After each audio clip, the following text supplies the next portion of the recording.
Bonjour à toutes et à tous. Ravie de vous retrouver pour ce nouveau Métatalk. Je suis Alexandra Klinik, journaliste pour Métamédia, le blog de France Télévisions qui explore l'avenir des médias. La réalité. C'est dur. C'est plus je ne crois que ce que je vois, quoi. C'est aujourd'hui, faut se méfier de tout ce qui peut sembler réel. C'est une question philosophique que malheureusement je n'ai pas étudiée. Il n'y a plus de réalité vraiment. Pour moi, la réalité, c'est ce que je vis en ce moment. Donc c'est vraiment le fait d'être éveillé, de vivre, d'avoir des interactions sociales et de me sentir vivre, quoi. Alors, au programme aujourd'hui, une vaste question philosophique. Sommes-nous tous en train de perdre pied avec la réalité ? Puisqu'on vit désormais dans un monde où l'intelligence artificielle ne se limite plus à nous assister, elle brouille les repères. Ce que l'on voit, ce qu'on partage, ce qu'on regarde, peut être vrai, peut être faux, ou flotter quelque part entre les deux. Résultat, plusieurs versions du monde s'opposent et notre perception du réel se fissure.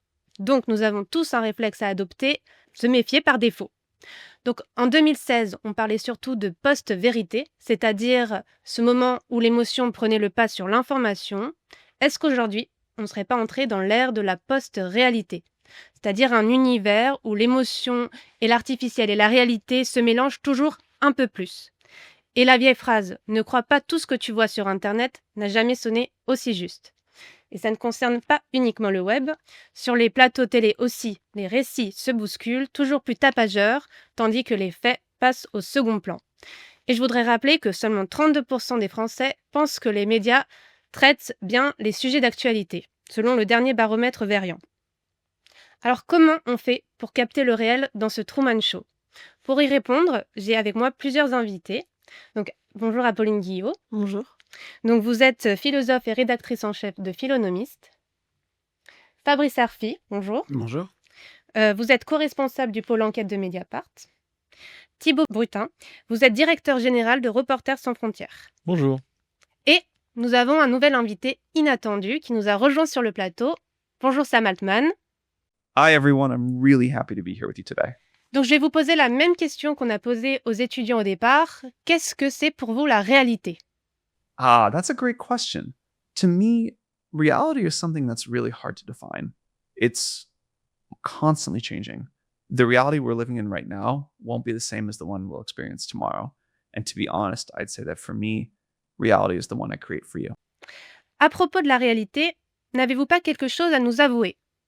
You're absolutely right, Alexandra. I have to confess, I'm not actually real. I'm a digital representation of Sam Altman. Évidemment, vous l'avez compris, le PDG d'OpenAI n'est pas vraiment avec nous sur ce plateau. Ce que vous venez de voir, c'est l'un des usages possibles des outils développés par Sam Altman et ses concurrents. Donc, avec l'arrivée notamment de Sora 2, le TikTok de l'IA, n'importe qui peut se mettre en scène. Donc là, je vais poser la question à des personnes bien réelles sur le plateau. Qu'est-ce que le réel pour vous en 30 secondes, Fabrice Arfi ? En 30 secondes, c'est impossible. Je crois que c'est Orwell qui disait que le réel n'existe que dans nos têtes. Et ça pose la question de, il y a toujours l'objet regardé et le regard qui regarde l'objet regardé et qui change la nature de ce qu'on voit. Une des étudiantes qu'on entendait au début de l'émission disait on ne croit que ce qu'on voit. C'est vrai qu'on est peut-être dans un moment où on ne voit que ce qu'on croit désormais. Et c'est pour ça que le journalisme est d'autant plus requis, parce que la seule manière, de mon point de vue, de documenter le réel, c'est de mettre, comme dans les pièces d'un puzzle, des faits vérifiés et d'intérêt général. Et ça, il y a des métiers pour le faire. C'est la fabrication du savoir et le journalisme en fait partie. Merci Fabrice. Apolline ? Là aussi, c'est difficile de répondre rapidement, mais je dirais que le réel commence là où on tolère l'inconfort, là où dans l'imagination, dans les récits, la narration, les opinions, on va globalement recréer une espèce de confort intellectuel qui nous fait plaisir. On va croire, comme vous disiez, ce qu'on veut croire. Alors que le réel, c'est je crois que c'est Lacan qui disait, c'est quand on se cogne, c'est quand il y a de l'adversité. Donc, par exemple, quelqu'un qui va s'opposer à nous, il y aura de la friction, il y aura des débats et on va devoir justifier de ses opinions, de ses croyances. Du coup, je pense que notre intolérance au réel, c'est aussi une intolérance à tout ce qui nous fait mal et à tout ce qui nous menace dans nos croyances. Merci. Thibaut? Moi, je suis assez d'accord avec ce qui vient d'être dit et la notion de se heurter à la réalité, par exemple, est une notion très intéressante parce que, le réel a la vie dure, et c'est important d'aller, au-delà de nos idées reçues. Je crois que c'est ce que permet le journalisme et on a un véritable besoin, au-delà, de la matérialité des faits qu'a rappelé Fabrice et je suis tout à fait d'accord avec ça, aussi de raconter l'existence, je dirais même presque sensorielle, matérielle, de nos concitoyens. Ça fait partie de l'exigence journalistique que d'embrasser cette pluralité des réalités, de la vie de tout le monde. Merci Thibaut. Alors maintenant que nous avons les idées un tout petit peu plus claires sur le réel, qu'est-ce que la post-réalité? Donc nous avons posé la question à Cathy Brem, qui est rédactrice en chef de Métamédia. Regardez. Après les faits alternatifs, nous voilà arrivés dans des réalités alternatives. Ces dernières années, les faits ont été déconstruits à coups de bulles de filtre sur les réseaux sociaux. Aujourd'hui, avec l'intelligence artificielle générative et sa capacité à produire des images et des récits plus vrais que nature, chacun finirait presque par vivre dans sa propre réalité. Le monde commun, cette réalité factuelle qui, selon Hannah Arendt, nous relie et rend possible le vivre ensemble, est en train de fondre. De se confondre toujours un peu plus dans une post-réalité façonnée par des géants de la tech qui se prennent pour des messies modernes, mais derrière la fascination se cache une réalité plus simple.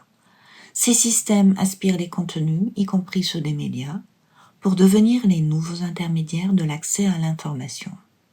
Internet se remplit de slop, une bouillie de contenus générés par des machines de qualité incertaine, et nous voilà perdus. On ne sait plus ce qui est réel ou produit par IA, humain ou artificiel, si on parle à une vraie personne ou à un chatbot empathique, fort sympathique par ailleurs. Bienvenue dans une hyper-réalité version Baudrillard 2.0 où l'illusion est plus crédible que le réel et souvent mieux notée par les algorithmes et par les humains eux-mêmes.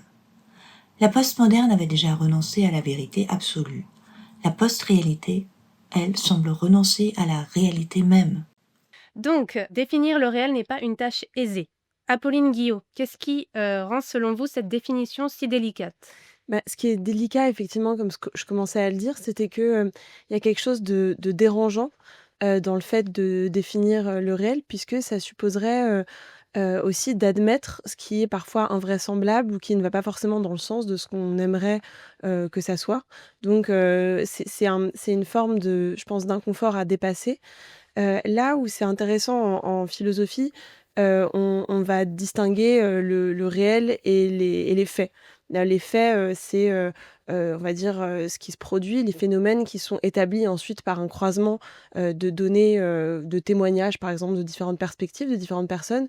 Le réel, traditionnellement, c'était plus, un terme qui désignait tout ce dont on peut retracer, l'existence, les causes et les conséquences quasiment physiques, quoi. C'est quelque chose de plus matériel, je pense, même, dans l'usage, commun qu'on en fait, dans le sens où le réel, c'est aussi ce qui se vit, et je pense que pour un certain nombre de personnes, la réalité s'arrête aussi à la limite de leur perception. Je crois que c'était un des étudiants qui disait que le réel, c'était, le fait d'avoir le sentiment de vivre ou quelque chose comme ça, c'était la dernière personne. Il y a quelque chose d'assez juste là-dedans, c'est-à-dire que la réalité, elle est toujours, on a toujours la tentation de la limiter à ce qu'on est capable de comprendre. Et aujourd'hui, il y a un peu, à mon avis, une difficulté à comprendre qu'est-ce qui constitue la vie réelle de certaines personnes? Qu'est-ce qui va vraiment par exemple, moi, je suis convaincue que la vie qu'on a, en ligne, le virtuel, comme on dit, les interactions, qui sont pas réelles en réalité, ont un impact réel, des effets réels, et du coup, c'est très difficile même, en tant que journaliste, mais aussi, j'imagine en tant que professeur, en tant que parent, de vraiment distinguer ce qui est de l'ordre, du virtuel et ce qui est de l'ordre du réel. Et c'est peut-être là la distinction qui est intéressante à travailler aussi, en tant que journaliste. Merci Apolline. Fabrice Sarfi, vous décrivez une société où les repères communs semblent s'effriter. Vous utilisez souvent l'image d'un monde renversé, un peu à la manière de Stranger Things. Qu'est-ce que vous désignez exactement par cette métaphore? Oui, Stranger Things, c'est la série, fantastique où, il y a un monde, réel, notre monde, qui est un monde à l'endroit et littéralement un autre monde, qui est le monde à l'envers, qui est littéralement renversé à l'envers et c'est dans lequel il y a, les monstres, dans cette série que les adolescents, les adolescentes, aiment bien, je crois. Je fais ce parallélisme-là parce que, Précisément, je crois que les faits, le réel, la matérialité de nos vies et de nos vies plurielles, évidemment, c'est pour ça qu'il y a des réalités, c'est ce qui nous offre la grammaire commune pour avoir une conversation entre gens pas d'accord. Et c'est pour ça que c'est une question de civilisation absolument capitale et qu'au cœur de cette question de civilisation, alors évidemment, je prêche pour ma paroisse, mais le journalisme est au cœur dans ce moment de destruction du factuel. Les faits et le réel, c'est ce qui nous permet de ne pas être d'accord de manière civilisée. C'est pas qu'on doit tous regarder le monde de la même manière, mais il faut qu'on ait une grammaire pour pouvoir échanger. Et la seule façon, je crois, c'est d'être d'accord sur certains faits fondamentaux et sur le fait que les réels sont irréels, que 2 et 2 font 4, pour reprendre la phrase du personnage de Winston Smith dans 1984 d'Orwell, encore lui, la liberté, c'est la liberté de dire que 2 et 2 font 4, qu'on nous l'accorde et le reste suivra. C'est la fin de la phrase qui est très belle. Et le reste suit. Ça suivra si on est d'accord sur le fait que le ciel est bleu et que 2 et 2 font 4. Et aujourd'hui, c'est vrai qu'on est dans un moment de l'effacement de la frontière entre le vrai et le faux. Moi, je ne sais pas ce qu'est la vérité, mais comme Hannah Arendt, qui est la plus journaliste des philosophes, l'a dit, il y a des vérités de fait. Et le danger, elle qui avait ausculté les 2 grands totalitarismes du XXe siècle, le stalinisme et le nazisme, le danger, disait-elle, ne vient pas du nazi convaincu ou du stalinien convaincu. Le danger vient de l'effacement de la frontière entre le vrai et le faux, qui crée un gouffre dans lequel on peut toutes et tous tomber, y compris de bonne foi. Et quand les mots sont cassés, quand ils ne représentent plus le réel qu'ils sont censés désigner, alors on perd absolument tous les repères et on ne peut plus converser, on ne peut plus faire œuvre de nos désaccords et d'avoir le réel qui nous mord la nuque de manière civilisée. Et c'est comme ça que le pire advient. Le pire advient toujours d'abord par les mots. Si on prend la question génocidaire, c'est toujours par les mots qu'un génocide commence. Toujours. Donc je prends le crime des crimes pour le dire. Mais parce que ce dont nous discutons là, la question qui est au cœur de notre débat, est une question absolument fondamentale pour l'humanité. Merci Fabrice. Donc Thibaut Brutin, on va parler un petit peu d'IA générative et une des caractéristiques marquantes de notre époque aussi, c'est cette propension croissante à douter de tout. Et donc c'est un phénomène qui est aussi amplifié par l'IA générative. Est-ce que avec RSF, c'est un phénomène que vous avez observé à Oui, l'échelle on internationale? l'a observé et puis on voit aussi le vent de panique qu'a suscité l'introduction de ChatGPT, qui pour la première fois a touché avec des moyens technologiques qui sont particulièrement efficaces à ce qui constitue le cœur du métier de journaliste, la production textuelle, la production visuelle aussi. Et on voit à quel point maintenant on peut produire des vidéos, même des podcasts, etc., qui sont complètement générés de A à Z, sans aucune base réelle, pour le coup, sans aucun apport humain significatif au départ. Et c'est pour ça qu'il faut prendre garde à l'érosion que cela peut entraîner de la réalité ou de l'accès à la réalité que nous avons. La première victime de cette nouvelle ère qui s'ouvre, c'est peut-être pas tant le fait que les gens se laissent berner, que le fait qu'on rentre dans une ère du doute définitive, où la capacité que certains outils ont de générer quelque chose qui ressemble à du journalisme ou ressemble à des textes produits par des humains, des photos réellement prises, etc., eh ben, va entraîner chez tous nos concitoyens une sorte de sentiment de vertige. Tout cela est-il vraiment une photo du pape en doudoune? Tout cela est-il vraiment un article qui a été généré par un média digne de ce nom, etc. Et donc je pense qu'il y a évidemment le risque que le faux l'emporte, mais il y a surtout le risque que le vrai ne soit plus audible.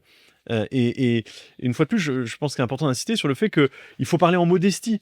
Le journalisme, disaient les auteurs des articles qui ont mené au scandale du Watergate, Woodward et Bernstein, disaient que c'est la meilleure version disponible de la vérité. Et je pense que le journalisme, voilà, c'est un effort pour tendre vers des réalités factuelles. Et ce qui est attendu en responsabilité du journaliste, c'est d'établir des vérités de fait, qui d'ailleurs peuvent faire l'objet d'une contestation au tribunal, etc. Mais la responsabilité première, c'est d'établir les faits. Et si on n'a plus cette base, effectivement, la concorde citoyenne n'est plus possible. On ne peut plus discuter, on ne peut plus dialoguer. Pendant que certains médias s'engagent de façon débridé dans l'usage de ces outils. Nous avons aussi les propagandistes qui le font. Et il faut se poser la question de comment est-ce qu'on peut garantir une forme de sûreté du débat public, sans réfréner non plus d'ailleurs le besoin d'innovation. Mais pendant que nous hésitons, d'autres, je vous promets, n'ont vraiment aucun état d'âme, hein. Mais vous-même, chez RSF, vous en avez été victime. Oui, moi, entre Noël et le jour de l'an l'année dernière, je reçois un mail d'une de mes collègues qui me dit: «Il faut que tu regardes cette vidéo, c'est intéressant». Moi, j'étais au parc avec ma fille, je regarde la vidéo, et c'était une vidéo qui ressemblait à une vidéo du Figaro, qui annonçait que RSF avait perdu un procès face à Twitter et que face à l'amende considérable qui avait été infligée à l'ONG que je dirige, j'avais tenté de mettre fin à mes jours. Donc c'est quand même assez vertigineux. Vous êtes comme ça, tranquillou au parc, et vous vous trouvez face à ça. Et ça, c'est la preuve que nous avons aujourd'hui des acteurs qui sont des acteurs malveillants. En l'espèce, il y a de fortes présomptions que cette vidéo vienne de la Fédération de Russie, qui sont prêts à s'infiltrer dans les codes du journalisme traditionnel pour dire des choses qui sont complètement fausses. Mais je pense que c'est quelque chose qui, aujourd'hui, se généralise et qui a essentiellement pour but, non pas de nous faire croire que je me suis tué, mais de nous faire croire que, potentiellement, eh bien, il y a des tas de récits faux qui circulent. C'est d'ailleurs ce que les études sur la propagande russe montrent, c'est que le but des propagandistes, ce n'est pas de vous faire gober leurs mensonges, c'est que vous soyez contraints de démentir, que nous nous épuisions à lutter contre leurs bobards. Et c'est ce que malheureusement le fact-checking a peut-être échoué à faire, c'est-à-dire de combattre de façon significative la vague de désinformation que nous prenons, qui vient de certains acteurs, une fois de plus, très malveillants. Oui, c'est vider l'océan, la petite cuillère. Mm. Donc après l'effet alternative, on voit bien que l'IA générative peut contribuer à offrir des réalités alternatives. Donc Sine Labbé, qui est rédactrice en chef de NewsGuard, qui est une société de lutte contre la désinformation, nous explique pourquoi il est risqué d'utiliser ces outils. On regarde. Alors, quand on parle d'IA générative et des chatbots d'IA générative, il faut être très clair. Aujourd'hui, il est risqué d'utiliser ces outils. À ce stade, j'identifie 3 grands risques.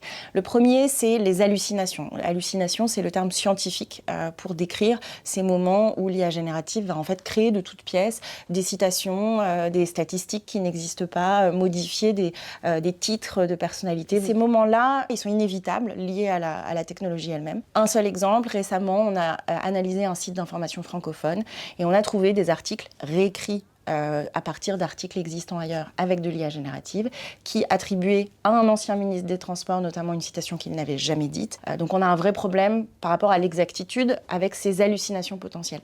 Le deuxième grand risque que j'identifie, c'est l'incapacité qu'ont ces outils d'IA générative, ces chatbots, à trier les sources fiables, des sources peu fiables, des sources de désinformation. Le dernier audit anniversaire en août montre que dans 35% des cas, les chatbots répètent comme s'il s'agissait de faits, des informations manifestement fausses. On peut parler de réalité alternative. Et le troisième risque, il est lié à cette vulnérabilité structurelle, qui est l'incapacité des chatbots à trier ces sources finalement, à ne pas traiter toute information de la même manière. C'est le risque que des acteurs malveillants en face identifient cette vulnérabilité et s'en saisissent pour aller contaminer les réponses des chatbots avec les récits qu'ils souhaitent promouvoir. On l'a identifié notamment avec certaines campagnes d'influence russes et notamment l'une d'entre elles, le réseau Pravda, un réseau de plus de 150 sites dans une quarantaine de langues qui a publié plus de 3 millions de contenus en ligne en 2024 avec pour objectif pas d'avoir du trafic sur ces sites, pas d'avoir des abonnés des followers sur ces comptes sur les réseaux sociaux, mais d'aller avoir tellement de contenu qu'ils vont réussir à pénétrer les réponses des chatbots et influencer les réponses des chatbots sur les récits qui comptent pour le Kremlin. Si vous avez des réactions, n'hésitez pas. Mais sinon, j'ai une question pour vous, Apolline. Mais si je peux me permettre, c'est fascinant puisque bon, ce qui est décrit est très bien décrit là par Sine Labbé à partir du réseau Pravda qui emprunte son nom au grand quotidien soviétique. C'est fascinant dans ce qu'est le renversement du monde et du sens des choses. La Pravda, ça veut dire la vérité. Et c'était à peu près la seule chose qu'on était sûr de ne pas trouver sous l'URSS. Et on voit bien que là, le logiciel Pravda, si je veux dire, le réseau Pravda, a justement comme objectif de truquer le réel. Mais on le fait au nom de la vérité. Et ça, c'est vraiment la rencontre du moment orwellien dans lequel nous sommes en plein et de ce que ce grand prophète qui était Guy Debord avec la société du spectacle, puis son commentaire sur la société du spectacle, nous a annoncé avec quelques décennies d'avance. Et ça rejoint un peu ce que Thibaut disait tout à l'heure. Nous sommes dans le moment de ce qu'il appelait le faux sans réplique. Voilà. Et c'est-à-dire que le vrai ne sera plus qu'un moment du faux. Et c'est fascinant à quel point ça rencontre ce que raconte Schindler. Mais ce que ça me fait aussi réagir sur la question de savoir, qui est légitime ou qui a l'autorité. Dans le sens où, il me semble que justement le déversement de contenu, sur internet a conduit à un aplatissement encore plus fort qui existait déjà un peu auparavant, mais un aplatissement des signes, au sens où, une vidéo humoristique va valoir la même chose, aux yeux de l'utilisateur qui devient du coup consommateur, que, je sais pas, un article de fond, une enquête. Et il y a une sorte de, je pense, d'espèce d'homogénéité attentionnelle, c'est-à-dire qu'on va avoir exactement le même rapport à de l'information et à de la fiction, qui ensuite, rend la parole, de l'IA. Et moi je travaille beaucoup sur le rapport qu'ont les gens aux assistants, personnels, et l'illusion du coup d'avoir pour une fois une parole qui est neutre, qui est enveloppante, qui va, dans notre sens, là où par ailleurs on a une espèce de tourbillon d'informations, de divertissements, d'articles, de notifications permanentes. Ça donne l'impression, ça donne l'illusion d'avoir une parole d'un tiers, de quelque chose qui n'est pas humain, et donc, parce que ça n'est pas humain, qui va apporter une forme de neutralité, alors que pas du tout, hein. On sait que c'est biaisé, on l'a dit là. Mais je pense que côté utilisateur, il y a une méconnaissance quand même énorme, peut-être un déni aussi des biais et des rapports de pouvoir, des rapports d'influence qui se cachent derrière une parole qui se veut très lisse, quoi. Contrairement d'ailleurs à un article écrit par un humain, on va peut-être percevoir, parfois, par l'humour, par la formulation, par, assumer une opinion, on va percevoir qu'il y a quelque chose qui est pas neutre, qui est pas objectif, mais c'est à la limite, c'est normal parce qu'on sait que c'est écrit par quelqu'un. Là où l'IA va lisser justement ces particularités-là. Ouais, pardon. Non, Ouais. pardon, non, je veux pas. C'est juste pour réagir. Et je suis tout à fait d'accord qu'il y a évidemment avec les propriétés du numérique un risque énorme et qui est très bien décrit et que vous décrivez parfaitement. Mais à titre personnel, je ne voudrais pas non plus qu'on considère que la propriété numérique n'est qu'une destruction du réel. Sans les réseaux sociaux, nous ne saurions rien de ce qui se passe dans certaines autocraties et Mmh. dictatures. Que saurions-nous d'un point de vue du réel, du courage des Iraniennes dans le mouvement Femmes, Vie, Liberté, si nous n'avions pas les réseaux sociaux pour nous envoyer dans cette horizontalité qu'a créé certains réseaux sociaux face à la verticalité des pouvoirs autoritaires? Que saurions-nous de la tragédie vécue par la population iranienne? On l'a vu dans d'autres moments de l'histoire, les printemps arabes, en Tunisie, en Égypte ou ailleurs. Et de la même manière, je ne voudrais pas qu'on considère que là où il n'y a que de l'humain, ou là où il y a l'humain, là où il y a la presse traditionnelle, il n'y a pas de faillite. Et que c'est parfaitement garanti, parce que je peux vous dire, moi, alors je suis le spécimen sociologique de moi-même, mais de ce que je vois dans la pratique de mon métier, je vois parfois sur les plateaux de télé, avec des humains sans IA derrière, raconter n'importe quoi, où le spectacle de l'opinion a détruit les faits qui, comme ça a été très bien dit en introduction, sont même pas relégués au second plan, sont complètement oubliés. C'est-à-dire que les faits n'ont plus aucune espèce d'importance. Et d'une certaine manière, l'IA est une terrifiante excroissance Ouais, des ouais. faillites de l'homme et des femmes. Il y a Des hommes et un des adage qui veut qu'il n'y a pas de mauvais chiens, il n'y a que des mauvais maîtres. Et c'est vrai que moi, je tiens à insister là-dessus. On peut aujourd'hui arriver dans une ère post-réalité sans aucune technologie. Ce qui est extraordinaire, c'est le low-tech de ce que peut produire, on a parlé des Russes, mais prenons pour changer l'administration Trump. On est passé des faits alternatifs pendant la première présidence où tout d'un coup Trump vous expliquait que les télés avaient mal compté le nombre de gens qui s'étaient précipités sur le mall pour acclamer leur nouveau président, à maintenant des inventions complètes. Le vice-président Vance a dit que désormais, s'il fallait inventer des histoires pour parler de la réalité des Américains, vous notez le paradoxe, il était prêt à le faire. D'où cette histoire des chats et des chiens à Springfield, dans l'Illinois, qui est une invention complète, où le président Trump lui-même, dans le débat présidentiel, de la campagne présidentielle officielle, est venu jusqu'à dire que des immigrés mangeaient des animaux de compagnie dans l'Illinois. Et je crois que c'est là où il faut prendre garde à ne pas être dans le tout technologique. Il y a vraiment aujourd'hui des acteurs malveillants qui exploitent les failles de notre système. Et moi, ce que je reproche au système technologique, c'est surtout d'être une sorte d'hypermarché extrêmement mal rangé, où vous avez toutes sortes de choses qui sont en concurrence, des choses qui sont tout à fait valables, des choses qui sont tout à fait d'ailleurs d'un ordre. Moi, j'adore par exemple les satisfying vidéos, les vidéos d'empilage de voitures, les vidéos de charge, c'est super et tout, etc. Mais c'est en concurrence avec des contenus d'information journalistique, avec des contenus commerciaux, avec l'opinion de mon voisin qui est tout à fait respectable, avec des chansons, etc. On est dans une espèce de désordre informationnel qui est très mal réglé. Et les failles de notre système sont exploitées à merveille par des acteurs. Alors, on parlait là des chatbots qui sont nourris par la Russie, par exemple, mais c'est précisément parce que les médias, de façon légitime, médias d'information, ont voulu protéger leur contenu en les mettant derrière un paywall, et ben, qui se précipite pour donner gratuitement des contenus pour influencer la Fédération de Russie. Et vous voyez à quel point, en fait, c'est vraiment les failles de notre système qui nécessitent un colmatage, parce que la nature n'aime pas le vide, et très souvent, c'est la propagande qui remplace, malheureusement, l'information de qualité. Et chez RSF, vous avez déjà développé par exemple GTI pour essayer de Oui, mettre un peu d'ordre dans le... nous, on est convaincus qu'il n'y a pas de profession qui s'en soit sortie sans virer les charlatans. Il se trouve que, historiquement en France, c'est pas du tout le cas dans d'autres pays d'Europe ou du monde, mais en France, il y a un consensus très faible au sein de la profession sur les attendus déontologiques et éthiques, et il n'y a pas d'accord, il y a un dialogue social assez pourri entre les patrons et les employés dans le journalisme.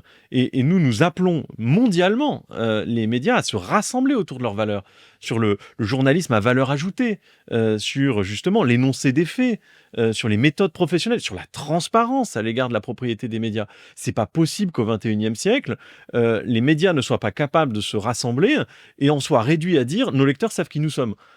C'est quand même assez grotesque. Et vous avez aujourd'hui une idéologie funeste qui vise à tirer un signe égal entre des médias de service public et des médias d'État qui font de la propagande, entre des médias, et j'insiste là-dessus, qui ont complètement perdu leur mission d'intérêt public et du journalisme d'intérêt général. C'est un désordre complet.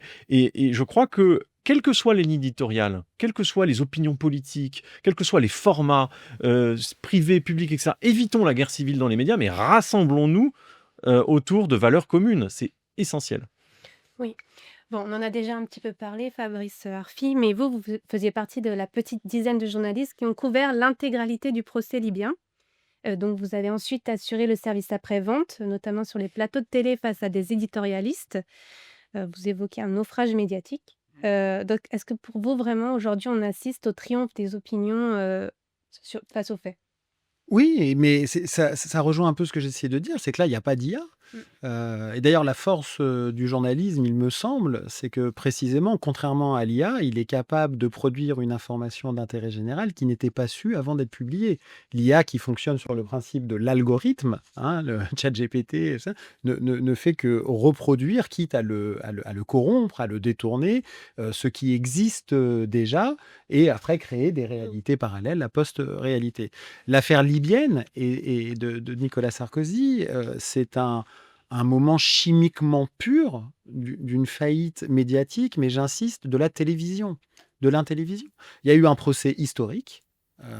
Jamais un ancien président de la République, 2 anciens ministres ont été accusés d'avoir été stipendiés par une dictature effroyable, à laquelle on va d'ailleurs faire la guerre quelques années après. Et pourtant, pas une seule télé en France n'a suivi l'intégralité des débats. Pas une seule. Voilà, on a beaucoup de chaînes d'information en continu, pas une seule. Voilà. C'est-à-dire qu'on est venu un peu au début, on est venu quand il y avait les réquisitions du parquet, on est venu quand il y avait la défense, plaidoirie de la défense, mais sinon, rien. Alors que pour un grand procès criminel, la télé est là. Et aux 20h d'une chaîne publique ou privée, peu importe, il y a des sujets. L'affaire Cédric Jubilard, on savait que le portable de l'amant, il avait peut-être borné à tel endroit, puis en fait, non, c'était pas vrai, etc. On avait le suivi en direct. Bon, là, pour une affaire de corruption inédite dans l'histoire de la République, personne. Et quand le jugement tombe, et sévère, puisqu'un ancien président va être incarcéré, il l'est au moment où on se parle, on se dit, bah, c'est quand même dingue, on comprend rien. Ah bah oui, mais si on n'était pas là, on peut pas comprendre. Et donc, ça laisse un vide. C'est vrai que la nature a horreur du vide, et ça laisse un vide qui est rempli par le spectacle des opinions, par les éditorialistes. C'est très bien qu'il y ait des éditorialistes et des commentaires, mais il faut quand même, il me semble, que le commentaire et l'opinion s'adossent sur une réalité factuelle. Et des gens qui n'ont pas lu le dossier, qui n'ont pas mis un pied dans la salle d'audience, qui un soir ont lu quelques pages du jugement, se sentent gonflés de je ne sais quel orgueil professionnel pour venir expliquer à des centaines de milliers, voire des millions de personnes, ce qu'il faut penser de cette réalité qu'ils n'ont pas documentée. Et c'est vrai que moi, j'ai eu l'impression, en allant sur les médias pour simplement dire ce qu'il y avait dans le dossier, dire ce qu'il y avait dans le procès, dire ce qu'il y avait dans le jugement, d'être une sorte de saumon. Voilà, un saumon qui nageait à contre-courant d'une espèce de vulgate du commentaire qui a porté à un point d'incandescence assez inouï, je trouve, le débat, qui est un débat fondamental dans notre époque, entre l'égalité devant la loi ou le privilège. Qu'est-ce qu'on choisit? Est-ce qu'on veut la nuit du 4 août et l'abolition des privilèges? Est-ce qu'on veut rester dans cette promesse démocratique, ou est-ce qu'on veut le retour des privilèges et qu'il n'y ait pas d'égalité devant la loi? Au-delà des faits et de l'exceptionnelle gravité des faits, comme l'a dit le tribunal en première instance, on verra ce que dira la cour d'appel, puisqu'il y aura un procès en appel et tous les prévenus sont bien sûr présumés innocents. C'est ça que pose l'affaire libyenne, et que, de mon point de vue, ça peut paraître arrogant, mais je l'assume, je suis d'accord avec moi-même, a complètement raté, a complètement mis à mal l'audiovisuel en France. Je dis bien les télés et dans une moindre mesure les radios. Alors que nous avons été une dizaine de journalistes de la presse écrite à suivre l'intégralité des 38 journées d'audience du procès libyen. Et je peux vous assurer que la totalité des gens qui étaient dans la journaliste qui étaient dans la salle ont bien vu ce qu'ils ont vu. Vous savez, c'est cette phrase magnifique de Charles Péguy qui dit « Il faut dire ce qu'on voit, mais c'est nettement plus difficile, voir ce qu'on voit ». Mais c'est ça le journalisme, c'est voir ce qu'on voit avant de le dire. Mais pour pouvoir le faire, il faut y être. Et donc là, il n'y a pas d'IA là-dedans, mais c'est une faillite quand même. On a deux doigts de sortir la Bible, venez et voyez. D'ailleurs, le précédent pape avait fait une encyclique, un texte, qui n'est pas une encyclique, mais qui était très puissant là-dessus, sur le fait que le journalisme, c'est aller voir à l'autre bout du monde, au bout de la rue, ce qui s'y passe. Et c'est ça qui est fondamental aujourd'hui, c'est que beaucoup de gens, à raison ou à tort, s'indignent de la société du commentaire, mais faisons en sorte que le journalisme ne se confonde pas avec ce commentaire uniquement. Et alors, on cite souvent d'autres fondateurs de Reporters sans frontières, mais il y a un intellectuel français des années 90, dont je crois on ne parle pas assez aujourd'hui, qui est Jean-Claude Guibaud, qui avait sorti 2 articles assez puissants au début des années 90 sur l'idée que le journalisme avait été une force fondatrice de la télévision française, mais qu'il a été remplacé progressivement par toutes sortes d'autres contenus. Il a écrit 2 articles, un qui s'appelle « Le journalisme face à la démocratie » et un autre qui s'appelle « Les médias contre le journalisme ». Et là, on a aujourd'hui dans l'opinion publique une confusion, je crois, qui s'opère entre ce que peut le journalisme et ce qu'est devenu le système des médias. Et je crois qu'il faut être assez clair là-dessus, sur le fait qu'il y a une dérive médiatique qui n'est pas la mission première du journalisme. Oui, ça fera l'objet d'une de nos discussions un petit peu plus tard. Avant de vous donner la parole, Apolline, j'ai encore une question pour Thibaut. Parce qu'aujourd'hui, le journalisme, en fait, il y a un outil et un thermomètre pour dire le réel est attaqué de toutes parts. Donc, comment on fait pour dire le réel si les conditions ne le permettent pas? Vous mentionnez 5 crises, pardon. Oui, il y a un enjeu aujourd'hui de basculement presque, et l'extinction du journalisme n'est pas, à mon avis, quelque chose qu'on peut envisager à court terme. Mais ce qui est clair, c'est qu'on peut aller vers ce que j'appelle la jazzification du journalisme. dans tous les pays du monde où je vais, j'ai fait plus de 50 déplacements cette année, vous avez des élites qui sont abonnées au New York Times, au Monde, ça va bien, hein. Les élites savent la valeur de l'information. Mais l'immense majorité du grand public, elle, est confrontée au scroll down jusqu'à l'infini sur les réseaux sociaux. Et il y a 5 crises qui affectent le journalisme aujourd'hui, en effet. C'est-à-dire qu'on a sous-estimé, je crois, la question du modèle politique qui permet l'existence du journalisme. Vous avez une désintermédiation. La plupart des figures politiques qui tentent de suivre le mouvement Trump misent non pas sur je vais passer outre les médias, mais je vais taper sur les médias parce que ça a marché. Et on est dans un moment machiavélien, hein, c'est-à-dire que si ça marche aux États-Unis, bah, évidemment, partout à travers le monde, vous avez des gens qui sont en train de potasser le manuel de Donald Trump avec beaucoup d'assiduité. Vous avez un retour de la violence contre les journalistes comme on ne l'avait pas vu depuis des décennies. Ce qui s'est passé à Gaza, c'est terrible pour les journalistes gazaouis, mais c'est terrible en général sur l'érosion des mécanismes de protection des journalistes. Oui. Quand vous avez plus de 200 journalistes qui meurent à Gaza, dans une indifférence quasi générale, qu'on a du mal à rassembler la profession autour du soutien à ces professionnels courageux, vous voyez évidemment que quelques semaines après, comme de par hasard, la Fédération de Russie lance des drones FPV qui vont frapper des journalistes à répétition. Parce qu'il n'y a plus de sentiment le sentiment d'impunité s'est étendu. Le drone FPV, qu'est-ce que c'est? C'est des drones qui ont une capacité de reconnaissance visuelle. Donc c'est des drones qui voient et qui frappent. C'est pour ça qu'on a aujourd'hui une forte suspicion que la Fédération de Russie et ses forces armées se soient lancées dans une nouvelle campagne pour essayer d'atteindre les journalistes qui couvrent la guerre en Ukraine. On a une troisième difficulté qui est, à mon avis, aussi trop peu perçue, qui est la relation que l'économie des médias entretient avec leur qualité. La fragilisation du modèle économique, mais aussi la paupérisation des journalistes, ça a un impact. Alors, vous avez des médias qui sont rachetés par des oligarques qui vont les transformer au service de leurs intérêts. Vous avez la fuite en avant vers l'entertainment, vers le divertissement. Vous avez même des journalistes à titre individuel qui vont faire de la com. Dans plein de pays du Sud global, vous avez des journalistes qui, le reste de la journée ou le reste de la semaine, en plus de leur travail journalistique, vont être porte-parole de tel ou tel parti politique. Ils vont toucher des enveloppes pour écrire ou ne pas écrire tel ou tel article. C'est profondément dangereux. Et puis, par-dessus tout cela, vous avez une crise de confiance des citoyens. Parce que moi, je suis désolé, mais je sais bien que je suis un peu minoritaire là-dessus, notamment par rapport aux patrons de presse, mais on n'écoute pas les citoyens. Les patrons de presse continuent à dire, mais pourquoi on ne nous aime pas, nous faisons notre boulot. Mais écoutons ce que les sondages disent. Le sondage de la Croix, il est en rien du tout paradoxal. Par exemple, le sondage chaque année qui vient mesurer l'opinion des Français. Ils disent qu'ils veulent un cycle de l'information plus doux, qu'on distingue le principal de l'accessoire, et ils en ont marre qu'on leur donne des leçons sur ce qu'il faut penser. Transformons les médias. Et puis enfin, on a une crise technologique qui est aussi liée à la crise de confiance, qui est aussi liée à la crise politique, qui est aussi liée à l'explosion de la haine contre les journalistes, et qui est liée aussi à la crise économique, puisque 90% de la valeur est captée, publicitaire est captée aujourd'hui par les plateformes technologiques. Donc on a tout ça en même temps, ça fait beaucoup. Et c'est pour ça que prenons garde à ce que on ne jette pas le journalisme avec l'eau du bain médiatique. Ça pourrait aller assez vite. Merci Thibaut. Apolline, donc pour revenir sur les plateformes, est-ce que vous pensez que la technologie et les réseaux sociaux nous privent du temps nécessaire pour penser par nous-mêmes?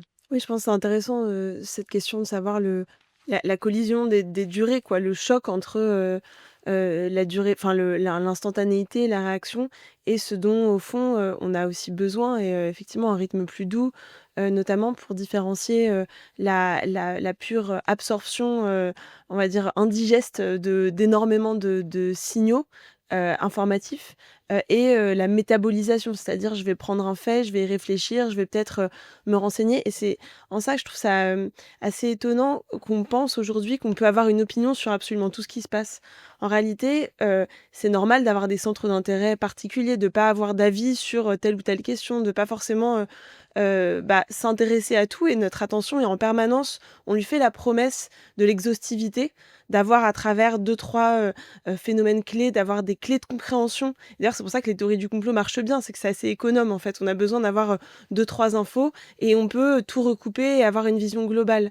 Mais en réalité, il faut admettre que la vision globale, elle est forcément un peu imaginaire, mais on peut peut-être travailler à avoir une différenciation plus grande entre la réaction à des opinions et le temps pour s'informer et pour creuser des sujets, sur lesquels on a vraiment l'intérêt. Et on voit d'ailleurs sur les réseaux sociaux que les formats longs fonctionnent quand même assez bien parfois. Sur YouTube, il y a des vidéos longues, des entretiens longs. Et la longueur qui est aujourd'hui utilisée par Joe Rogan et par les podcasteurs qui vont faire des micro-sucettes à des masculinistes, on pourrait l'utiliser aussi, cette capacité de capter l'attention, de générer de l'enthousiasme en ligne pour des enquêtes, pour des choses qui comptent un petit peu plus. Et je pense que quand on oublie le plaisir qu'on peut avoir à prendre le temps de ruminer de l'information, de s'approprier des concepts, de confronter les opinions, c'est aussi un plaisir, une satisfaction. On dit satisfying videos là quand on regarde les trucs, etc. Mais il y a aussi une satisfaction qu'on a, je pense, un peu oubliée.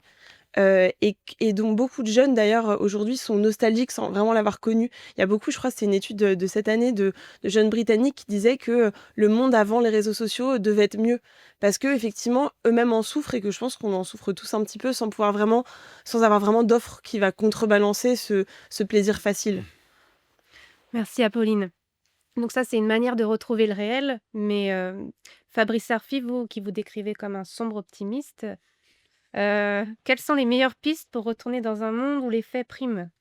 Ah, c'est compliqué de répondre à ça et moi je parle d'un endroit, très, très particulier, mais oui, je suis un sombre optimiste malgré tout parce que je crois fondamentalement, c'est une philosophie de vie, que c'est quand ça va mal qu'il faut espérer.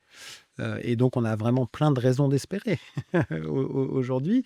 Et en fait, je crois qu'il y a en réalité le chaos qui est très bien décrit, ici, le chaos qu'on doit affronter, et à mon avis, il faut faire une prise de judo et le prendre comme une chance. Et que précisément ce qui nous oblige et ce qui est le plus requis aujourd'hui pour mettre du signal là où il n'y a que du bruit, c'est le journalisme. C'est le journalisme et ses aspirations démocratiques. C'est écouter les peuples, c'est écouter les citoyennes et les citoyens, c'est aller gratter là où on veut pas qu'on aille voir. Nous, on fait quand même ce métier bizarre, nous les journalistes, d'obtenir des informations auprès de gens qui sont pas censés nous les donner, voire qui violent un règlement ou la loi pour nous les donner. C'est pour ça qu'on a inventé le secret des sources. Je suis pas en train de parler là en dehors du cadre légal, pour précisément publier des informations vérifiées et d'intérêt général qui peuvent créer un agenda public, qui peuvent venir percuter les discours et parfois les mensonges qu'il y a dans les discours et tordre le cou de la communication qui n'est qu'une version dégradée de la publicité. C'est-à-dire que la communication, c'est un objet qui vise quand même à défendre des intérêts, qui n'est pas toujours l'intérêt général. C'est très bien que la communication existe, mais il me semble que l'intérêt général est supérieur aux intérêts particuliers. Le bien public est supérieur aux intérêts privés. Et ben dans ce moment-là, il faut prendre un bâton, je ne sais pas s'il est de pèlerin, mais de dire, regardez, quand vous n'avez plus les journalistes, le pire est certain. Le pire est certain. Et donc, dans ce moment-là, mon espace d'optimisme, c'est celui-là. C'est de se dire que ça nous oblige, nous, à nous bouger un peu plus pour montrer que le journalisme est l'un des éléments, pas le seul, mais c'est l'un des éléments fondamentaux d'une démocratie. C'est le très beau discours de Victor Hugo qui a été député. C'est son premier discours à l'Assemblée nationale en 1848. Il dit la démocratie, c'est pas simplement le droit de vote. La démocratie, c'est le droit de vote et la liberté d'informer. Parce que si vous n'avez pas la liberté de la presse, vous ne pouvez pas décider en connaissance de cause. Si vous avez le droit de vote sans la liberté de la presse, c'est la Russie de Poutine. Puis si vous avez la liberté de la presse sans le droit de vote, c'est Monaco. Bon, on n'a peut-être pas envie d'être ni Monaco, ni la Russie de Poutine. Merci Fabrice. Thibaut, vous aussi, vous insistez sur l'importance de vraiment clarifier les termes. Fabrice parlait de communication, mais entre médias, médiatique, journalisme, c'est important de vraiment faire la différence. Oui, il faut redonner ces lettres de noblesse au journalisme. Je crois qu'il n'y a pas d'autre choix que de transformer le journalisme. Moi, je trouve que le journalisme d'aujourd'hui ressemble un peu trop au journalisme d'hier, et c'est peut-être pour ça qu'il va mal, et j'ai pas envie que le journaliste de demain ressemble au journalisme d'aujourd'hui ou d'hier. Et donc, puisque une grande partie de la valeur, d'ailleurs qui est une valeur, je dirais secondaire ou accessoire, du journalisme a été pillée par d'autres. Je veux dire, si vous ouvriez un journal dans les années 70, vous aviez le programme télévision, vous aviez l'horoscope, vous aviez les petites annonces. Tout ça, ça a été volé par d'autres secteurs. Et peut-être que c'est tant mieux. Il faut donc désormais se concentrer sur ce qui constitue l'essence du journalisme, l'information. Et c'est là où nous sommes persuadés que il y a évidemment une dérive médiatique auquel il faut prendre garde. Il faut aussi voir que le journaliste s'est déplacé. Il est parti vers d'autres espaces, les espaces qui sont en quelque sorte le maquis du journalisme. Si vous regardez ce qui se passe dans le monde du documentaire, il se passe des choses très intéressantes. Les ouvrages, qui sont des ouvrages publiés par des maisons d'édition, contiennent énormément d'informations qui pourraient relever du journalisme. Le podcast est aussi une source d'information. Donc le journalisme, il n'est pas réductible au champ médiatique, et pourtant il faudrait peut-être qu'il y revienne de façon peut-être plus triomphale. Et je crois qu'il y a une sorte de dialogue à renouer sur le pouvoir transformateur du journalisme. Et peut-être dernière chose que je voudrais inciter, c'est qu'on parle beaucoup de ce qui ne va pas bien dans le journalisme. Mais regardons ce qui va. Et d'ailleurs, si les gens sont aussi énervés contre les journalistes, c'est peut-être aussi qu'ils ont un amour frustré. Je pense que leur agressivité, c'est un amour déçu. Et nous avons tous regardé un reportage, tous écouté une émission, tous lu un article qui a changé notre perception de tel ou tel sujet. Il y a des tas de héros du journalisme à travers le monde qui payent le prix le plus fort. Si ça servait à rien, le journalisme, je me demande bien pourquoi est-ce qu'il y aurait 500 journalistes détenus en Chine. Il semble manifestement que cela gêne, que cela dérange, et c'est tant mieux. Et l'apathie citoyenne doit être combattue parce qu'elle est juste le fait que peut-être que nous avons pris pour acquis des tas de libertés publiques, et notamment la liberté de la presse.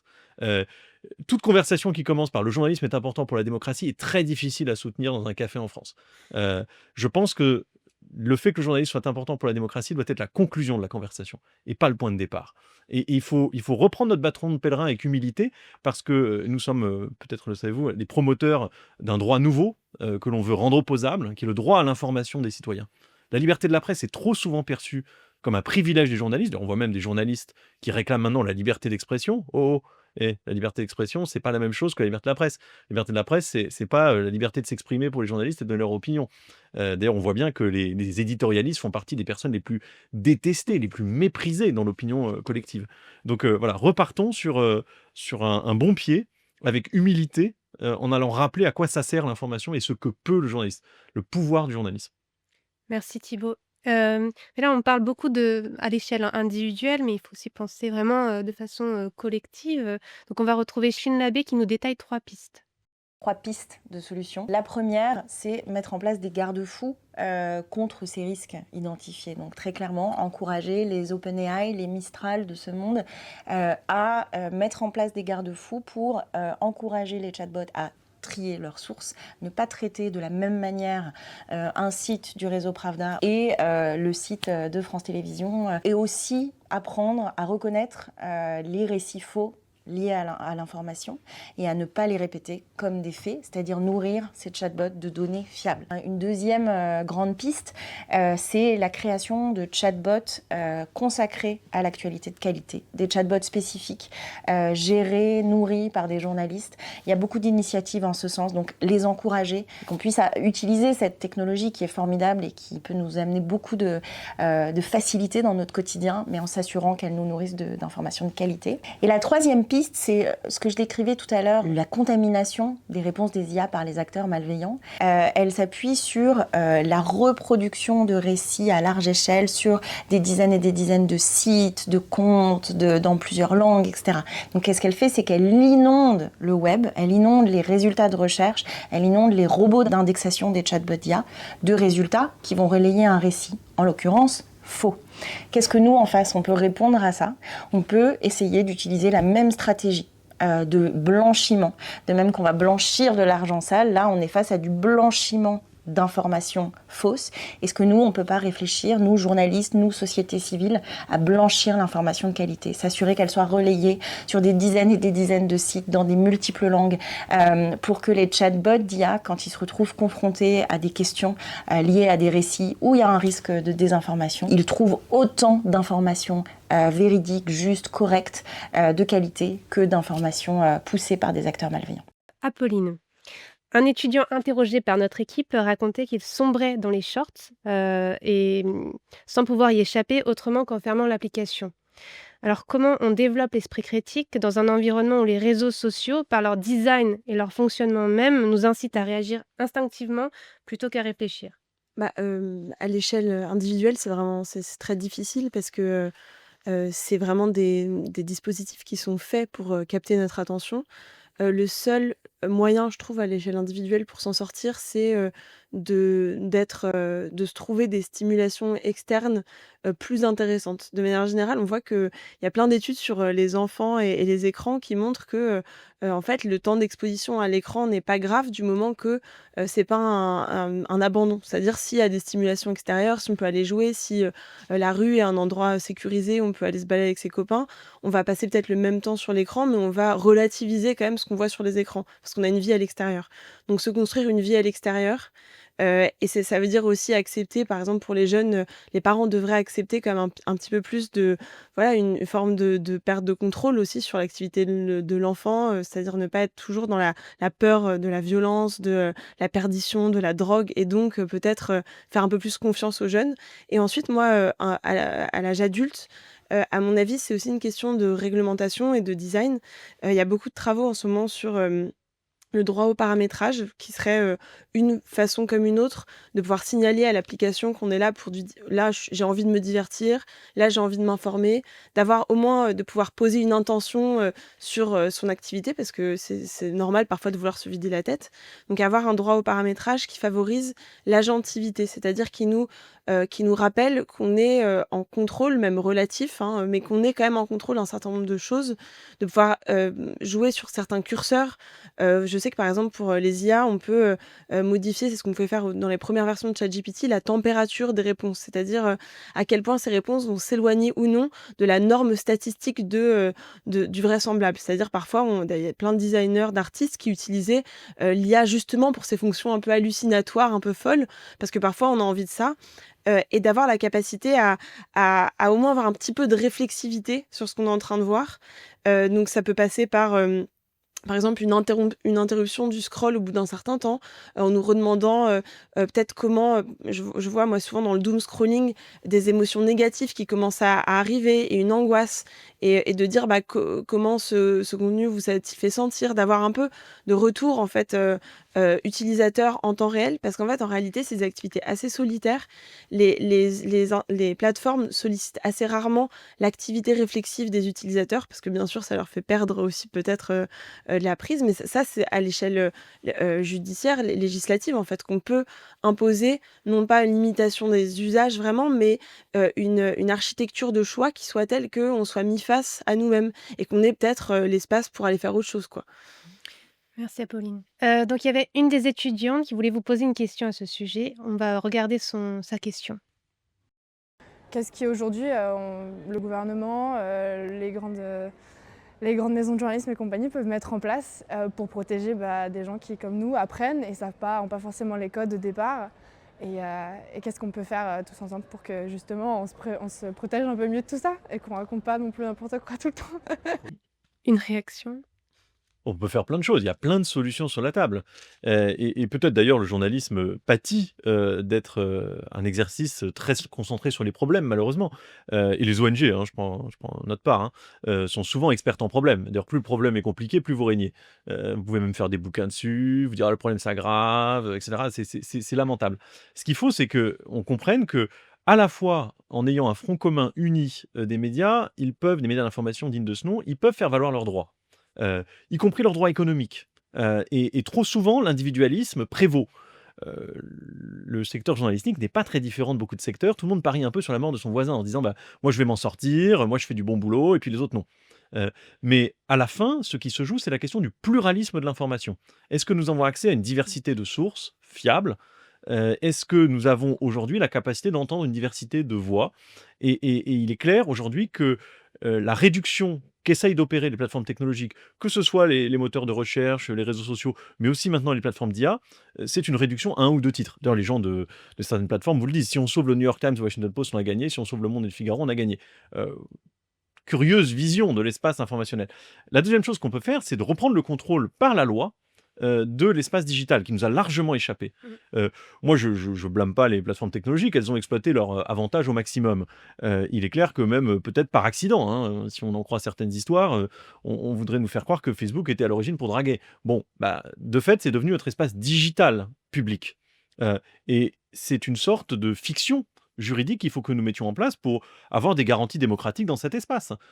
Un peu comme l'eau et le gaz sont opérés par des sociétés privées, mais relèvent de l'intérêt général, il est tout à fait nécessaire aujourd'hui que nous ayons aussi des garanties sur l'exercice de notre liberté d'opinion sur ces réseaux sociaux. Il n'y a pas aujourd'hui d'État qui semble avoir le courage réel de mettre en œuvre des garanties démocratiques. Nous avons participé à un certain nombre d'exercices européens qui ont été relativement vains. Il y a le Digital Services Act, le DSA. Moi, j'ai pas trouvé que ça ait eu un impact sur le réel qui soit très significatif.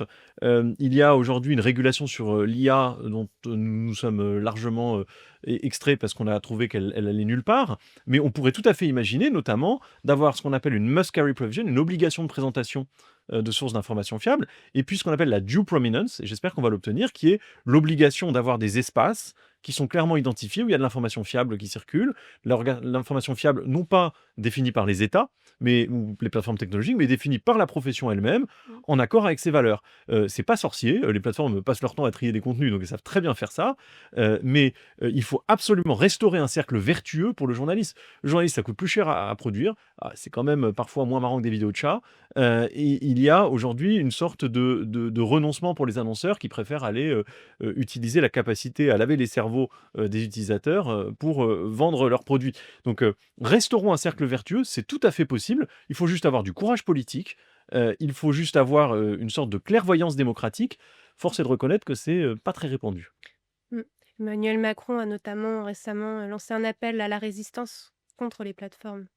Oui, bah, j'étais dans la salle, c'est très bien. Nous sommes très heureux qu'une partie de ce vocabulaire que nous portons, voilà, avance. Ce que je regrette, moi, c'est que dans un siècle qui est celui qui nécessite plus que jamais de l'action publique, on a vu un glissement très clair où les décideurs publics aujourd'hui sont experts en discours. Traditionnellement, c'était d'ailleurs plutôt l'œuvre des ONG que de faire œuvre de parole publique. Et donc, il y a eu un croisement où l'action est désormais, je crois, plutôt le fait de la société civile, souvent aussi le fait des journalistes, et la parole publique est désormais entre les mains des décideurs. Donc, très bien. J'ai aussi vu que Jean-Noël Barrot, le ministre des Affaires étrangères, exprimait avec beaucoup de force une insatisfaction à l'égard du DSA. Chiche, voyons voir ce qu'il est possible de faire. Je crois que c'est vraiment important, tout en sachant qu'il n'appartiendra jamais, de notre point de vue, et je crois que le président l'a dit d'ailleurs, aux puissances publiques de déterminer ce qui relève de l'information fiable ou pas. Ce serait une des plus funestes décisions, et d'ailleurs ça se pratique très largement dans les pays les plus répressifs. On parle d'Emmanuel Macron qui, au moment de l'affaire Benalla et les révélations d'Ariane Chemin dans Le Monde, avait dit « Nous avons une presse qui ne cherche plus la vérité ». Or, précisément, ce que la presse avait révélé, c'était ce que l'Élysée a voulu cacher. Raison pour laquelle on ne peut pas faire confiance par nature à un gouvernement pour être celui qui doit nous dire ce qui est bon ou pas bon dans la presse. Pour la raison fondamentale, existentielle, que nous sommes un contre-pouvoir. Voilà. Et donc, bien sûr que le législateur et notamment le Parlement, parce que la question était le gouvernement, c'est intéressant, c'est avant tout quand même le Parlement qui légifère à une place gigantesque, et c'est là que le débat doit se porter en ce qui concerne la loi. Mais le journalisme est un métier qu'on ne peut pas déléguer, et surtout pas déléguer au gouvernement. Et ajouter aussi que, à mon sens, il faudrait informer aussi plus les citoyens sur justement cette différence entre médias et journalisme, et peut-être sur les méthodologies, sur, la formation, en fait, parce qu'il y a enfin, pour avoir discuté de ça avec des élèves de terminale, je vois qu'il y a vraiment beaucoup de confusion, qui est répétée, par les parents, par l'entourage et donc un peu on va dire, il y a une méconnaissance de ce qui se passe vraiment quand on est journaliste, ne serait-ce que, comment est-ce qu'on va ça veut dire quoi une source? Comment est-ce qu'on va vérifier l'information? Et pour éviter que cette défiance s'installe. Parce que c'est vrai que c'est à la fois un métier qui fascine. Moi, je rejoins tout à fait. Je veux dire, la détestation du système médiatique, et je déteste, moi, quand on est essentialiste, mais quand même, le sondage de la Croix, d'année après année, on le voit, la défiance citoyenne vis-à-vis des médias est gigantesque, mais elle raconte quelque chose de la fascination et de l'amour qui existe du point de vue citoyen pour avoir une information libre, éclairée, bien sûr pluraliste. Bien sûr pluraliste, bien sûr qu'on a le droit de penser. Un fait, on peut le regarder comme ci, comme ça, avec un œil de gauche, un œil de droite, un œil d'ailleurs, peu importe. Mais ça, c'est la vie. Mais il faut que le fait soit au cœur du regard. Et de ce point de vue-là, c'est vrai que c'est un métier qui est inconnu sur comment on fait, pourquoi on le fait, jusqu'où on le fait, comme si ça n'était qu'un sursaut corporatiste. Or, nous, les journalistes, nous ne sommes personne.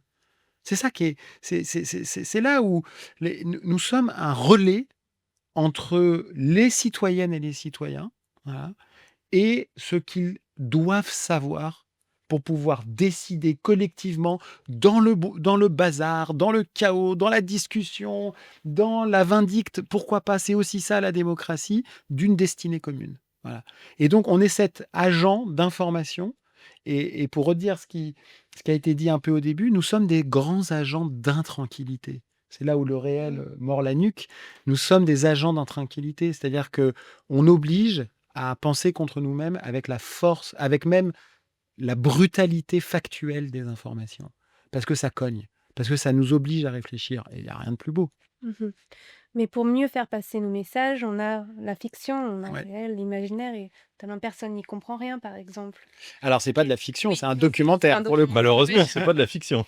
C'était justement pour déjouer les fictions de Nicolas Sarkozy dans l'affaire libyenne. Mais oui, moi, d'où je viens, et à tort, pendant longtemps, j'ai cru que la fiction, vis-à-vis du réel, c'était le mensonge. En fait, pas du tout. C'est un autre visage du réel. Je parle de la fiction quand elle s'inspire du réel. Et en fait, vous pouvez prendre des très grands cinéastes comme Martin Scorsese, quand il fait Le Loup de Wall Street, ou d'autres films, Mean Streets ou d'autres. Vous pouvez prendre Sidney Lumet, quand il fait Serpico, sur ce lieutenant de la police new-yorkaise qui dénonce la corruption de son corps. Vous pouvez prendre, ça a été cité tout à l'heure par Thibault, Alan Pakula pour Les Hommes du Président et l'histoire des journalistes du Washington Post à l'origine du Watergate. Ce sont des films de fiction. Et pourtant, ces trois réalisateurs vous diront qu'ils avaient une seule obsession, c'est être au plus près du vrai.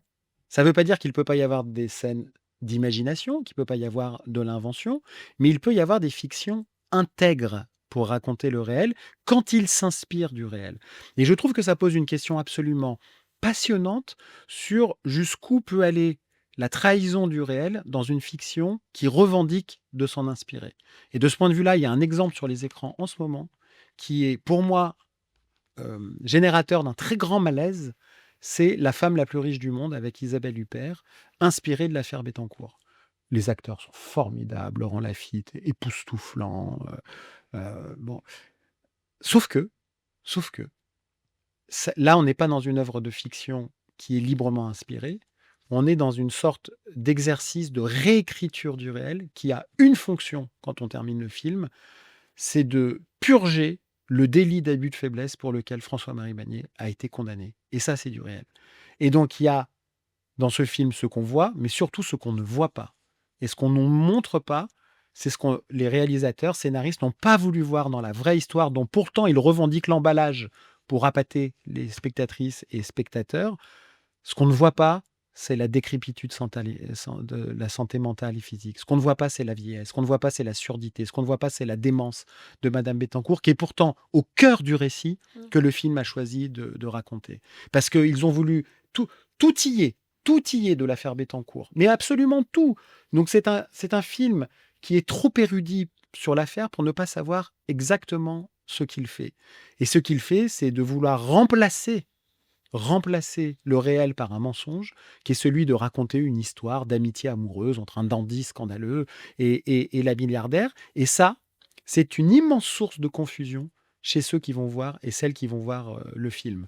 Je veux dire par là que, bien sûr, si on veut raconter ce type d'histoire, faisons des scénarios là-dessus. Mais quand on revendique le tampon de l'affaire Bettencourt, moi j'ai entendu un chroniqueur du Masque et la Plume sur France Inter dire « Ah, moi, en voyant ce film, j'ai mieux compris la relation entre les vrais personnages, François-Marie Bagné et Liliane Bettencourt, bien plus que ce qu'il y avait écrit dans les journaux de l'époque. » Vous imaginez si même un chroniqueur cinéma, dont c'est le métier, tombe dans ce piège-là, ce que le grand public retient de ce film, qui est pourtant un superbe film. Et donc là, la question de la fiction pose la question, je trouve, je sais que c'est un gros mot, mais de la morale. De la morale vis-à-vis du réel. Et est-ce qu'on a une dette vis-à-vis du réel, y compris dans l'univers de la fiction? Merci Fabrice. Moi, je suis historien du cinéma de formation et je suis très intéressé par ce que vient de dire Fabrice. Moi, j'ai toujours considéré qu'il y avait une responsabilité de la fiction, comme il y a une responsabilité du journalisme. Et c'est vrai que quand on investit, d'ailleurs, les budgets qu'on investit dans les films, quand on invente des histoires, on peut se poser la question de pourquoi. Et j'avoue que, effectivement, je suis souvent affligé par l'appauvrissement de la littérature française qui se réduit trop à l'autofiction ou à des récits de ce type-là. Et d'ailleurs, les journalistes, qu'on l'aime ou qu'on ne l'aime pas, concourent à tout cela. Dans les sélections initiales du concours, il y avait, si je ne me trompe pas, 4 ou 5 journalistes. C'est dire à quel point, effectivement, peut-être notre imaginaire est trop conditionné aujourd'hui par notre accès au réel. J'ai été très marqué cette année par un voyage que j'ai fait en Colombie, où j'ai rencontré des proches de Gabriel Garcia Marquez. Marquez, qui a eu le prix Nobel, qui est l'auteur de 100 ans de solitude, est quelqu'un qui a été journaliste profondément, l'est resté jusqu'à la fin de sa vie, a aimé ce métier avec une passion dont on n'a, je crois, plus idée qu'elle était possible dans un seul être. Et pourtant, il a écrit les plus grands livres d'imagination. Et quand on lui demandait comment il conciliait les deux, il expliquait tout simplement qu'il avait pris des faits et qu'il avait laissé son imagination partir de là pour les emmener très très loin. Et ce détachement par rapport aux faits initiaux, que l'on retrouve dans 100 ans de solitude. Si vous comparez 100 ans de solitude avec certains articles qu'a pu écrire Marquez, on y trouve toutes les histoires sont dedans. Mais il a laissé partir son regard, il a laissé partir sa plume très loin au-delà. Et donc c'est pour ça que je pense que ce pacte qu'il existe entre le journalisme et la fiction, c'est un pacte très intéressant. Beaucoup de journalistes d'ailleurs prennent leur revanche dans des romans policiers sur les enquêtes et qu'ils n'ont pas réussi à achever. Je ne fais pas exception là-dedans. Et je crois que c'est très important d'entretenir ce rapport qui est un rapport dialectique, qui est un rapport puissant, et qui doit, je crois, nous éviter d'opposer l'un et l'autre, mais au contraire de comprendre comment la fiction et la réalité marchent dans la main, comment le journalisme et le cinéma ou le roman peuvent agir ensemble. Merci. Une réaction, Apolline? Oui, je suis tout à fait d'accord. J'ai appris assez récemment que Stéphane Mallarmé, qui est quand même, poète, très très hermétique, il avait été, chroniqueur pour, La Dernière Mode, qui est, sous le pseudonyme de, Miss Marguerite, je crois. Il décrivait les soirées mondaines de Paris. Donc enfin, c'est amusant de voir qu'en fait, il y a la volonté d'aller puiser de l'inspiration dans le réel aussi et justement d'apprendre à voir, en fait, pour pouvoir ensuite mieux raconter, mieux emporter les gens. Elle est très nécessaire et moi, juste à l'échelle, vraiment individuelle de comment est-ce qu'on peut, je pense que l'overdose de fausses informations brime aussi beaucoup le rêve. Parce que du coup, la fausse information n'est pas du rêve, c'est de la réaction, on va être victime d'une liberté d'impressionner, en fait, mais qui nous rend très passifs. Là où en réalité, partir de faits un peu secs, un peu voilà, qui ne sont pas emballés dans de la narration, ça permet aussi à son imagination de prendre le relais, de s'imaginer les choses, d'aller plus loin. Et donc, je pense que malheureusement, l'information et effectivement et la fiction enfin heureusement d'ailleurs, vont main dans la main, dans le sens où un monde sans information peut pas produire justement de fiction et de rêve, quoi. Vraiment, merci beaucoup à tous les trois. Merci pour tous ces éclairages. Fabrice Arfi, je renvoie au documentaire de Mediapart Personne n'y comprend rien, qui est à la base une phrase de Nicolas Sarkozy. Merci également à vous, Apolline Guillot. Donc, on peut lire L'IA est-elle une chance et vous travaillez également sur un livre sur la dispersion de l'attention qu'on pourra découvrir fin janvier. Et merci à vous, Thibaut Brutin. On peut retrouver sur RSF en ce moment les portraits des 34 prédateurs de la liberté de la presse qui, en 2025, se sont violemment attaqués aux journalistes. Et enfin, merci à l'équipe éditoriale, donc Cathy Brem, rédactrice en chef de Métamédia, Océane Laureau et Loïc de Boisvilliers, coordinateurs éditoriaux, et à la production. Merci beaucoup à Vincent Nalpas, Jean-Paul Chevreux, Yves-Marie Poirier et à la direction artistique Arnaud Vincenti. Merci beaucoup.